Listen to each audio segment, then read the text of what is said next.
대한민국 근현대사를 성경적 세계관으로 알리고 전하는 대한역사문화원의 한국 근현대사 벌알기 특강입니다. 다유를 위해 부름받은 사람 두 번째 이야기. 이번 시간에는 조선 백성을 자유케 할 인도자로 지명된 이승만을 위한 신병 훈련소이자 도서관이며 대학이 된 한성 감옥으로 안내하겠습니다. 이승만은 1899년 1월 9일 그의 나이 24이 되던 해에 고종 폐위 모의와 공화제 실시 음모 가담이라는 죄목으로 투옥되었습니다. 고종 폐위 모의라는 것은 영모에 해당하는 중죄였습니다. 이승만과 함께 투옥된 동지들은 자신들의 목숨이 경각에 달려있다고 생각했습니다. 만민공동에도 해산된 마당에 자신들을 구명할 대책이 없다고 생각한 것입니다. 최정식과 서상대는 이승만에게 탈옥을 권유했고 주시경은 이들의 탈옥을 위해 권총까지 준비해 주었습니다. 1899년 1월 30일 이승만은 투옥된 지 21일 만에 서상대, 최정식과 함께 탈옥을 감행합니다. 그러나 곧바로 병사에게 잡혀 이승만의 탈옥은 실패로 막을 내렸습니다. 서상대만 무사히 탈옥에 성공했고 최정식은 중국으로 도망치려다가 체포되어 교수형에 처해졌습니다. 탈옥도 중죄인데 간수에게 총을 쏴 상해를 입혔기 때문입니다. 이승만은 총을 소지하기는 했지만 총을 쏘지 않은 덕분에 태 100대를 받고 종신형을 선고받았습니다. 사람의 생각으로는 참 운도 없다라고 생각할 수 있지만 이승만의 투옥과 탈옥 실패는 이승만의 인생의 새로운 출발점이 되었습니다. 이승만이 종신형을 선고받은 후 서울에는 이승만이 곧 사형당할 것이라는 소문이 파다했습니다. 1899년 3월 19일자 황성신문은 그 상황을 이렇게 기록하고 있습니다. 풍설을 들은즉 이 씨가 인류를 면하기 어렵게 되었다. 기왕의 조칙 중에 미결수는 판결할 때에 감 1등하라 하셨으니 법관들이 조칙대로 시행할 지경이면 이 씨의 누명을 보존할 듯 하다더라. 이승만이 사형을 당할 것 같은데 판결이 나지 않은 죄수에게는 조금이라도 감형받을 수 있는 기회가 있다는 조항이 있으니 판결하는 사람들이 너그럽게 봐준다면 사형을 면할 가능성이 조금은 있다는 것입니다. 이승만의 아버지는 아들의 사형 소문이 들릴 때마다 아들의 시신을 수습하려 한성 감옥에 왔고 마음을 쓸어내리며 돌아가곤 했습니다. 한성 감옥은 너무나 끔찍한 곳이었습니다. 한마디로 생지옥이었죠. 위생 상태는 엉망이어서 더럽고 악취가 풍겼습니다. 감방은 너무 좁아서 편히 눕는 것은 고사하고 다리를 펴는 것도 힘들 지경이었습니다. 한 사람에 허용되는 공간은 고작 가로, 세로 70cm 정도밖에 안 되었으니까요. 1902년 6월 한성 감옥에 수감되어 약 2년 동안 이승만과 함께 수감 생활을 한 김형섭에 의하면 한성 감옥이 얼마나 비위생적이고 비좁았는지 알 수 있습니다. 김형섭이 처음 한성 감옥에 투옥되던 밤, 김형섭이 마주한 감방은 악취가 진동하여 문틈을 통해 숨을 쉬어야만 버틸 수 있었습니다. 또 아침이 되어 감방 안을 둘러보니 감방 한 칸에 50여 명의 사람들이 진흙 속 뱀장어처럼 벌거벗은 채로 앉아서 잠을 자고 있었다고 합니다. 뿐만 아니라 한성 감옥은 날마다 무서운 고문이 이어졌습니다. 특별히 정치범들에게는 너무나 가혹한 곳이었습니다. 정치범들은 대부분 긴 칼을 목에 메고 발에는 족쇄가 채워져 있었습니다. 더구나 논리도 없이 막말을 뱉어내는 일반 잡범들 사이에서 느끼는 모욕감은 이승만과 같은 정치범들을 더 고통스럽게 했을 것입니다. 에디 선교사의 글을 보면 한성 감옥에 수감된 정치범들의 고통을 짐작하게 합니다. 그들의 감옥이란 이루 형언할 수가 없다. 자백을 받아내거나 남을 연루시키기 위해 자주 고문을 가하고 그곳엔 죄수들의 인권은 존재하지 않았습니다. 또 정치범들은 흉악범, 무례한들 속에서 간수들과 동료 잡범들에 의해 잔인하게 취급받았습니다. 즉, 정치범들이 겪는 고문은 죽음의 고통이었습니다. 비위생적인 한성 감옥은 벌레가 득실거렸습니다. 특히 빈대가 많았죠. 김형섭의 증언에 의하면 나를 고통스럽게 한 것은 칼의 무게가 아니라 발끝에서 목까지 온 몸에 기어오른 빈대의 물이었다. 빈대는 온몸이 온통 빨갛게 부풀어 오를 때까지 피를 빨아먹었다. 그러나 칼과 형틀에 묶여있던 나는 방어할 방법이 없었다. 가끔 나를 불쌍히 여긴 간수들이 빈대무리를 내 몸에서 쓸어내 주었지만 빈대는 사라질 리 없었다. 무관학교 출신인 내가 빈대들의 공격에는 항복할 수밖에 없었고 나는 다만 죽기를 바랬다고 합니다.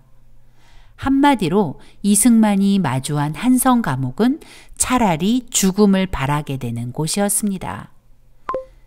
17개월 동안 나는 10kg 정도의 무게의 나무로 만든 형틀 칼을 목에 걸고 있었고 두 발은 족쇄에 묶이고 양손에는 수갑을 찬 상태로 앉아 있어야 했다.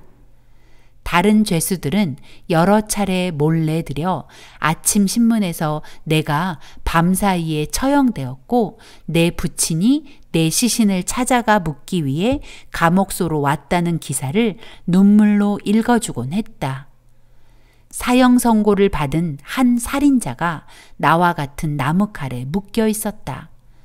어느 날 아침 형무소 문이 갑자기 활짝 열리더니 간수와 사형 집행인 그리고 순검이 감방 안으로 뛰어들어왔다. 모두들 나를 쳐다보았고 나는 사형 집행인에게 인도되기를 기다리고 있었다. 그러나 그들이 나무칼을 풀었을 때 그들은 살인자를 데려가고 나를 다시 묶어두었다. 내가 다음 차례일 거야 라고 내 자신에게 말했고 내가 빨리 죽어 이 고통에서 벗어났으면 하고 바랬다. 이승만의 마음은 가난할 대로 가난해졌습니다. 신문과 만민공동회를 통해 조정을 신랄히 비난하던 이승만은 이제 온데간데 없었습니다. 한성 감옥의 극한의 환경과 고통 속에서 언제일지 모르는 죽음에 대한 두려움과 공포는 이승만을 가난한 마음의 소유자로 만들었습니다. 어두운 감옥 속에 가두었을 때 나는 두려워 혼자 이런 생각을 했다. 나는 이 세상에 있는 것이 아니다. 조금만 있으면 다른 세상에 갈 터인데 저 외국 사람들이 나에게 말해준 예수를 믿지 않았기 때문에 그 세상의 감옥에 가 있게 될 것이다. 그때 나는 그들이 말하던 예수를 믿지 않고 있었다. 그런데 내가 어디선가 들었던 말이 떠올랐다. 내가 너의 죄를 회개하면 하나님께서는 지금이라도 용서하실 것이다 라는 말인데 그 말이 나의 마음에 떠오르자마자 나는 나의 목에 걸려있던 나무칼에 머리를 숙이고 오 하나님 나의 나라와 나의 영혼을 구하여 주시옵소서 하며 기도했다. 이승만은 두려움과 절망 속에서 선교사들의 설교가 떠올랐고 자신의 한계를 고백하며 기도하게 된 것입니다. 자신도 모르게 이런 기도를 한 이승만은 하나님에 대해 알고 싶어졌습니다. 이승만은 에비슨 선교사에게 영어 성경을 부탁했습니다. 에비슨 선교사는 에디 선교사를 통해 신약 성경을 반입해 주었습니다. 이승만은 성경을 받고 너무나 기뻤다고 합니다. 하지만 한성 감옥에서는 어떤 종교 서적이나 신문조차도 허용되지 않았고 더구나 형틀에 묶인 상태에서 성경을 읽는다는 것은 불가능한 일이었습니다. 그런데 죄수 중 하나가 간수가 오는지 망을 봐주고 한 사람은 책장을 넘겨주어 성경을 읽을 수 있었다고 합니다. 성경은 이승만을 완전히 다른 사람으로 바꿔버렸습니다. 여전히 그는 좁고 더럽고 벌레가 득실거리는 한성 감옥에 있었지만 이제 그의 마음은 더 이상 갇힌 자가 아닌 자유인이었습니다. 아, 예수님이 진짜 나의 구원자시구나. 내가 오늘 죽는다 해도 구원받을 수 있구나 라는 확신과 함께 감옥 안으로 빛이 가득해지는 은혜를 체험하게 되었습니다. 또한 성령 세례를 통해 이승만은 이 나라의 구원자는 자신이 아니라 하나님이시라는 것을 깨닫게 되었습니다. 그리고 그의 첫 기도가 자신의 의지로 한 기도가 아니라 성령의 인도하심이었다는 것을 알게 되었죠. 오 하나님, 나의 영혼을 구원하여 주옵소서. 그리고 나의 나라를 구원하여 주옵소서. 이 기도는 개인의 구원에서 끝나지 않고 구원의 목적이 있다는 고백입니다. 즉, 자신의 구원은 조선을 구원하기 위한 하나님의 계획이라는 것. 그리고 그 일은 자신의 의지와 방법으로 되는 것이 아니라 전적으로 하나님의 인도하심을 따라 이루어진다는 것을 고백한 기도였던 것입니다. 이승만이 한성 감옥을 출소하고 미국에 유학 중일 때 미국 피츠버그에서 열린 선교대회에서의 연설은 그의 변화를 잘 보여줍니다. 훌륭한 부처와 공자의 지혜를 추앙하던 이승만의 입에서 조선 사람들은 변화되어야 합니다. 그러나 공자나 부처는 그것을 하지 못합니다. 조선의 참다운 구원은 오직 이 세상의 구세주이신 예수님만이 하실 수 있습니다. 는 고백이 나오다니 정말 놀라운 변화죠. 이런 것을 세계관의 변화라고 합니다. 바로 기독교 세계관의 사람이 된 것이죠. 한성 감옥은 분명 비참한 곳이었지만 하나님께서 한성 감옥을 대한민국 건국의 인도자로 이승만을 훈련하기 위한 신병 훈련소로 사용하셨던 것입니다. 이승만이 한성 감옥에 있는 동안 많은 선교사가 이승만의 추록을 위해 노력하며 이승만을 보살펴 주었고 이승만은 선교사들을 통해 하나님의 크고 놀라운 사랑과 위로를 공급받았습니다. 또 선교사들이 전해주는 책들과 정보들을 통해 차근차근 지도자 양성 과정에 매진하고 있었습니다. 이승만은 한성 감옥에 투옥된 상황에서도 부지런히 책을 읽고 글을 썼습니다. 아마도 1899년 7월부터 본격적으로 책을 읽기 시작한 것 같습니다. 비록 투옥된 상태이지만 시간을 낭비하지 않으려는 학자의 마음으로 책을 읽었고 또 아직 기독교로 회심하기 전에는 고통과 두려움을 덜어보려고 책에 집중했던 것 같습니다. 그리고 기독교로 회심한 후 기독교 신앙서적, 역사, 법률, 외교, 시사 관련 신문과 잡지, 문학 등의 순으로 비중을 두고 책을 읽어 나갔습니다. 선교사들이 넣어준 기독교 교리 서책들은 물론 중국에서 한문으로 번역된 종교 서적들도 읽었다고 하네요. 역사는 물론이고 국제 정치와 외교에 관심이 깊었던 이승만은 국제법 책들까지 탐독했다고 했는데 더 아웃룩이라는 잡지는 이승만에게 당시 세계 정세와 서양의 정치, 경제, 문학을 두루 섭렵하는 통로가 되었고 이승만이 국제적 안목을 높이고 세계 정세를 파악하는 통찰력의 사람이 되는데 일조했습니다. 동시에 이승만은 중요한 책들을 번역하기 시작했는데 번역한 책들은 청일전기, 만국사략, 만국공법과 기독교 교리서, 주복문답, 감리교 역사 등입니다. 또 영문법도 번역하여 옥중학당의 교재로 사용하기도 했습니다. 물론 이 번역서들은 모두 순 한글로 번역되었죠. 이승만의 번역서에는 망국의 길로 걸어가는 조선의 개혁과 독립국가로의 성장을 바라는 간절한 마음이 녹아 있습니다. 또 직접 책을 집필하기도 했는데 한시를 지어 모아놓은 체역집, 한성 감옥 생활의 여러 일들을 기록한 감옥잡기, 한문산수 산술, 적주 체벽, 그리고 그 유명한 독립정신이죠. 이승만은 유머가 넘치는 사람이었습니다. 그가 한성 감옥에서 지은 한시 중 하나를 소개해 볼까 합니다. 제목 빈대. 따뜻하면 기운 펴고 차면 오므려 천정으로 바닥으로 오르내리네. 하얀 벽을 돌고 돌아 아롱을 찍고 마루틈을 헐어보면 몰리어 있네. 모기와는 연이 멀어 혼인 안 되고 벼룩이나 이쯤은 겹방살일세. 내 집은 어쩌다 복 많이 받아 배가들 천손자 대를 잇느냐.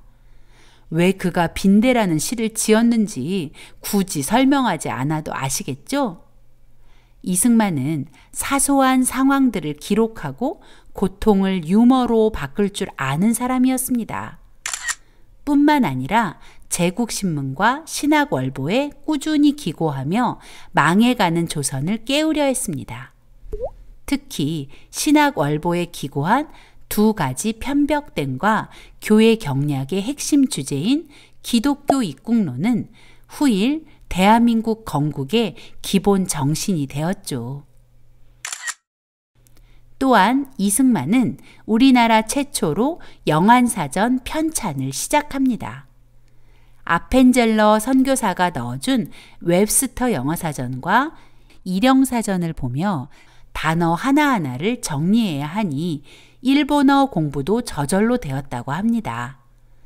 그러나 그 사전은 A항에서 시작해서 F항 중반에 중단되고 말았습니다.